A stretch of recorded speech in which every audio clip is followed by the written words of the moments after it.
আসসালামু আলাইকুম। Hello everyone, welcome back to my daily blog. So আজকে আমি যেটা বানাবো সেটা হচ্ছে শুটকির একটা রেসিপি। এটা হচ্ছে লইট্টা শুটকি। আমি এখানে কিছু লইট্টা শুটকি এভাবে কেটে নিয়েছি।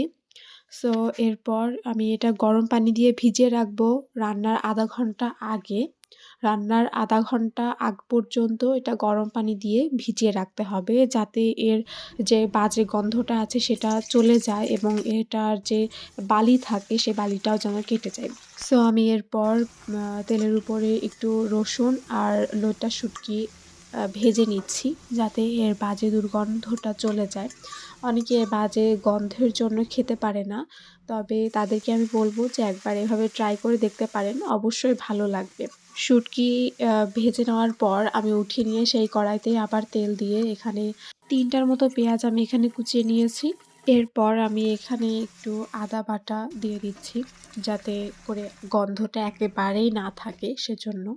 এরপর আমি লবণ, তারপর মরিচ গুঁড়ো, এরপর হলুদ দিয়ে দিলাম। এরপর মশলাটা একটু কষিয়ে নিতে হবে। এ পর্যায়ে আমি দিয়ে দিচ্ছি একটু ধনিয়া গুঁড়া। যাদের ধনিয়া গুঁড়া বাসায় আছে তারা দিতে পারেন, আর না থাকলে ধনেপাতা কেটে কুচি, কুচি করে দিতে পারেন। তবে এটা একেবারে অপশনাল, এটা স্বাদ বৃদ্ধি। যাদের ধনেপাতা ভালো লাগে তারা দিতে পারেন, আর যাদের ভালো না লাগে তারা অবশ্যই এটা স্কিপ করবেন। মশলাটা কষানো হয়ে গেলে আমি এখানে পানি দিয়ে দিই এবং পানিটা ফুটে উঠলে আমি লোটা শুটকিগুলো ঢেলে দিই। এরপর লোটা শুটকিগুলা সিদ্ধ হওয়া পর্যন্ত অপেক্ষা করব। আমি এই তো ঢাকনা দিয়ে রেখেছিলাম। এই তো আমার শুটকি অলমোস্ট রেডি। শুটকির কালারটা অসাধারণ এসেছে। এখানে শুটকির কোনো বাজে গন্ধ ছিল না বললেই চলে। প্রথমত শুটকি ০.৫ ঘন্টা ভিজিয়ে রাখতে হবে। তারপর শুটকিটা একটু রসুন দিয়ে ভেজে নিলে এরকম গন্ধ আর থাকবে না। আপনারা অবশ্যই বাসায় ট্রাই করে দেখবেন।